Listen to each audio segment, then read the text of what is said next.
मी पंजाब तुमच्याकडं म्हणजे 30 एप्रिल 1, 2, 3 मेच्या दरम्यान चांगला पाऊस पडणार आहे, गारपीट होणार आहे. म्हणून तुम्ही तुमच्या पिकाची काळजी घ्या. कारण की 30 एप्रिल 1, 2 मे 1, 2, 3च्या दरम्यान तुमच्या नागपूर भागामध्ये, पूर्व विदर्भामध्ये चांगला गारपिटीसह वादळीसह पाऊस पडणार आहे. म्हणून तुम्ही हा अंदाज लक्षात घ्या. आणि योगायोगाने मी तुमच्या भागामध्ये ताडोबा जंगलाकडे जात आहे, म्हणजे ताडोबाला जात आहे. ताडोबा जंगल चंद्रपूर तिकडे एक प्रोग्राम आहे, तिकडे जात आहे.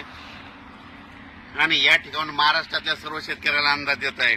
आज आहे 23 एप्रिल. आजपासून सर्व शेतकऱ्याला सांगू इच्छितो की सांगायचं झालं तर 23, 24, 25 दरम्यान सातारा, सांगली तसेच नंतर कोल्हापूर, राधानगरी या भागामध्ये आणि 23, 24, 25 तारखेपर्यंत तिकडल्या भागामध्ये 2-3 जिल्ह्यामध्ये पाऊस पडणार आहे. म्हणून हा अंदाज लक्षात येतात.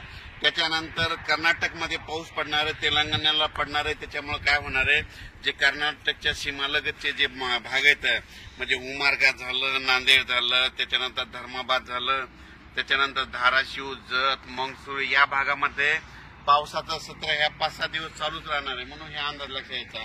त्याच्यानंतर राज्यातल्या सर्व शेतकऱ्याला सांगू इच्छितो, ज्यांचा कांदा असेल, ज्यांच्या वीटभट्ट्या असतील, ज्यांचा गहू असेल, तुम्ही काय करा, 30 तारखेपर्यंत तयारी ठेवा. कारण की राज्यामध्ये 1 मे पासून राज्यात वातावरण खराब होणार आहे. म्हणून हा अंदाज लक्षात यायचा.